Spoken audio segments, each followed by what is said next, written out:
welcome back to Spelling and Word Study. My name is Mrs. Rhoades, and I'm here to get you started on Unit 15, the ITION ending. Please take a second to gather your materials. You will need your purple book, open to page 95. You will also need some colorful pens, markers, or crayons. Remember, whatever I mark on my board, you should be marking on your list. Please save room for a key as well. Now you'll notice that I already went through the list and marked all of our syllable breaks with pink vertical lines, and then I put a green check above the stressed syllable in each word. Remember, the stressed syllable is the part of the word that we say a little bit louder and stronger. You'll notice that this week, all of our stressed syllables contain a short I. If you'd like to take a second to pause the video and add your syllable breaks and stressed syllables, do that now.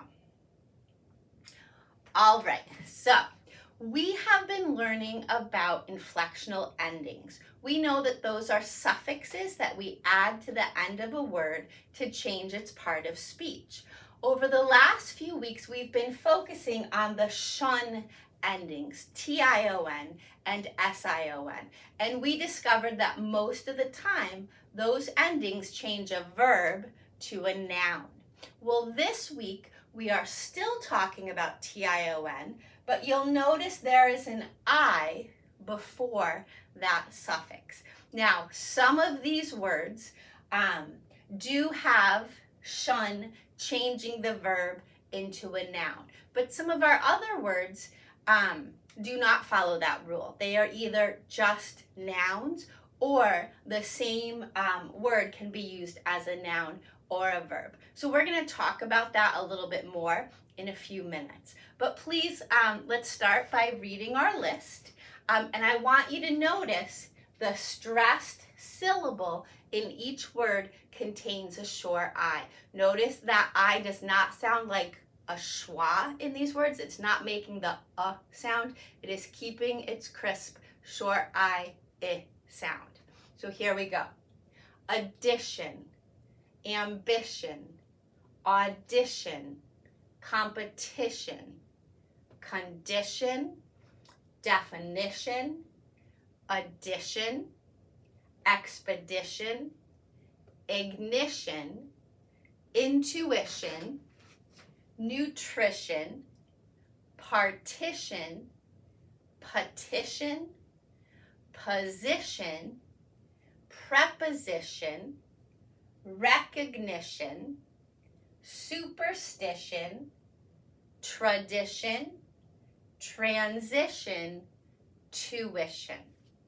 All right, lots of great words here. Now, every word on this list is a noun, okay?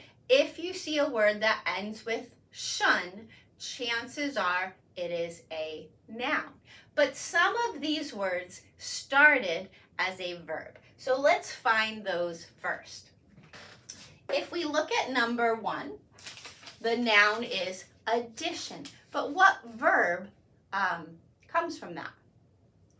Yeah, add, right? So we take the word add and we add the suffix tion, changes the verb add to a noun. Okay, we see that again in the word competition. The verb form is compete, right? When you compete in a sporting event, you are part of a competition. Notice this time we dropped the E in compete, and then we added tion. So compete becomes competition. Check out number 6, definition. If you define a word, if you tell someone its meaning, you are giving the definition. Notice once again, we dropped that silent E at the end of define, and we added the suffix tion. Now, number 7, addition also has a verb in it, and that verb is edit.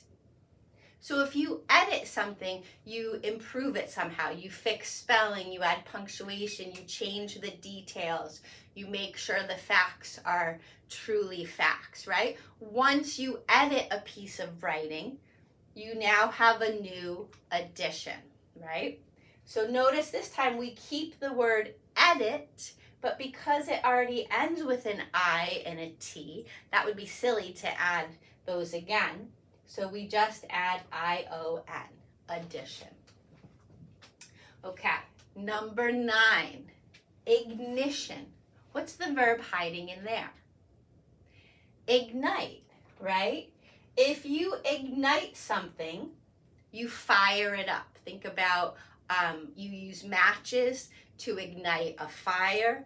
You turn the key to fire up your car, right? When you put the key in and you turn it, that thing you're turning is called the ignition. So once again, we write ignite, we drop that silent E, but this time we just add I-O-N. Again, because we already have I-T in there. So that would be redundant. It would be just sound weird to call it ignition, right? So we don't worry about that.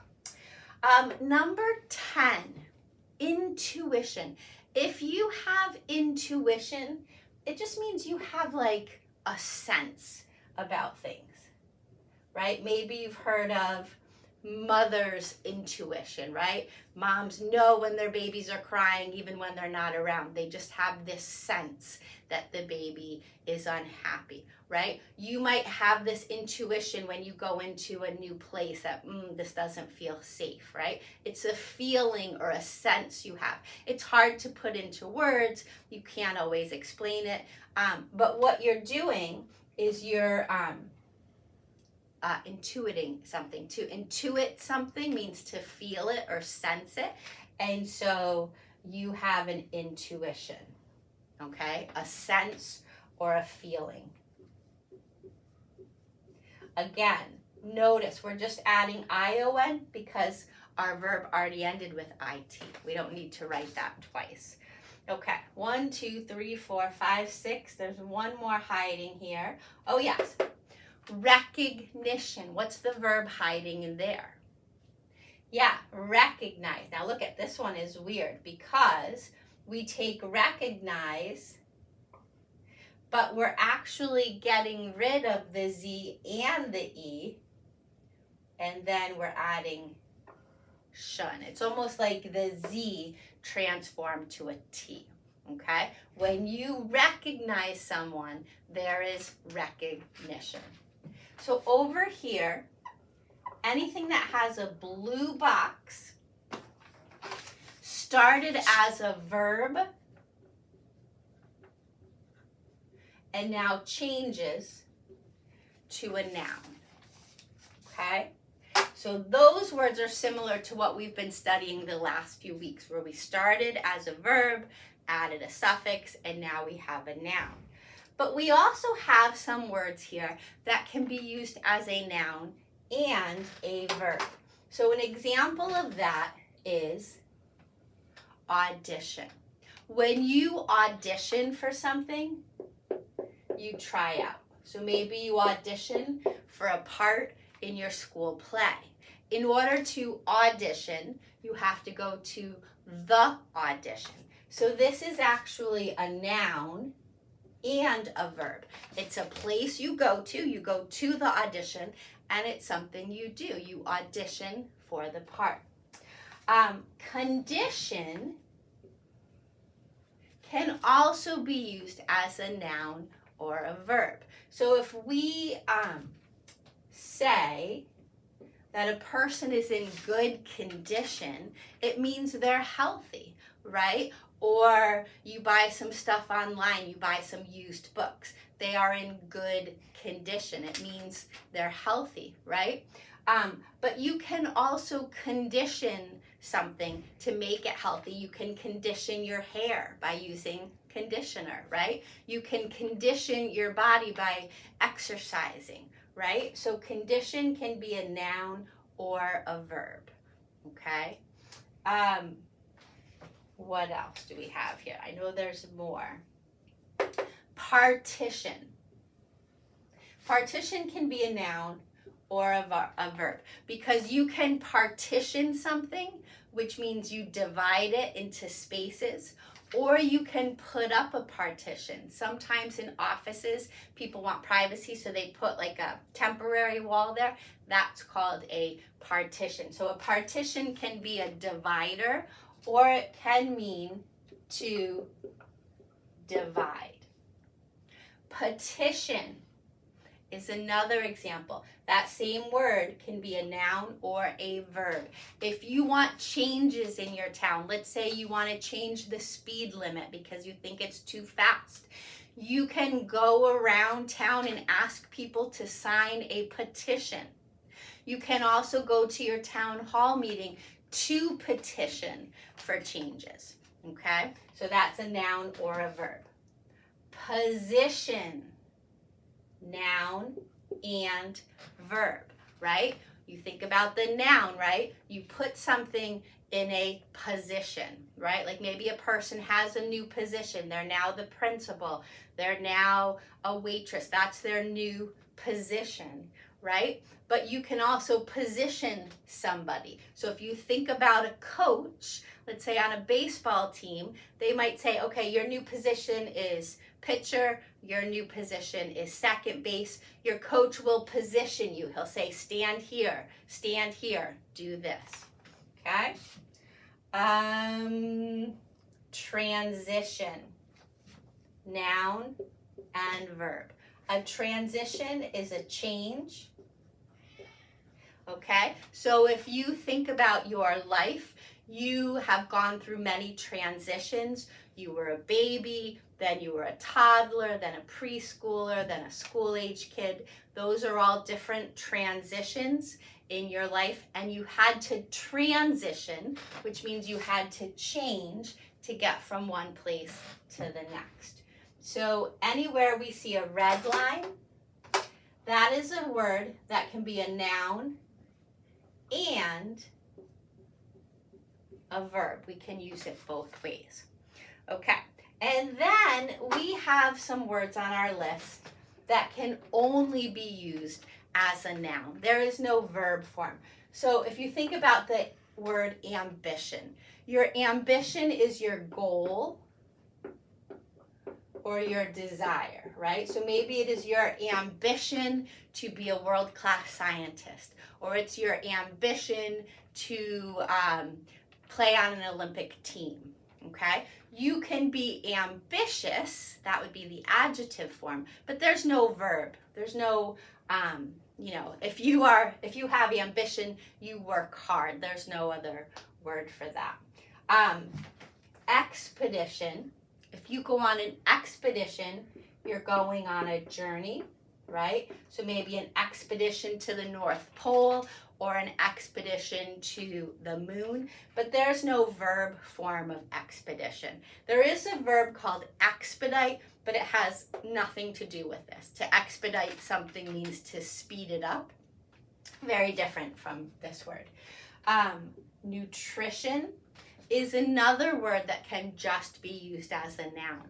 Nutrition means healthy or balanced eating, right? But there's no verb form of that. A preposition is a part of speech. It describes where or when something is happening. So prepositions are words like over, under, behind, after, before, during. Okay, so that can only be used as a noun. Same thing with superstition. A superstition is a belief that doesn't really make sense. So I know my grandmother had a superstition that if you opened an umbrella in the house, that would bring bad luck. Not true, it was just something she believed. So that's a superstition. You can be superstitious, that would be the adjective form, but there's no verb form. And then the last, two more. Tradition, another word that's only used as a noun. A tradition is something you do regularly, like once a year. So your family might have a Christmas tradition. It might have a 4th of July tradition. It's something you do, and usually something you look forward to once a year. And then the last one is tuition. And tuition is payment for school. So if you go to college, college isn't free for most kids. So you will have to pay tuition, and that will cover the cost of your classes, okay? You might have to pay something separate for room and board and books, but the tuition is the cost for the classes. So wherever we see a green line, these represent words that can be used as nouns only. There is no verb form for these words. Many of these words have adjective forms. Ambition can change to ambitious. Nutrition can change to nutritious. And superstition can change to superstitious. So they might have adjective forms, but no verb forms. Okay. One more thing I want to talk to you about. In your book, when you get to page 98, you are going to be introduced to a new root. And that root is pause, P-O-S. And whenever you see that chunk in a word, it has something to do with putting or placing something. So think about the word position, right? Your position on the baseball field is your place. That's where you belong. A preposition tells you where or when something is happening, where it is placed. And you will see some other examples such as pose, decompose, dispose. Lots of great examples on top. Use your knowledge about roots and suffixes and prefixes to match the definitions on the bottom with the top. All right, that's all I have for you today. Good luck, and I will see you next time. Bye-bye.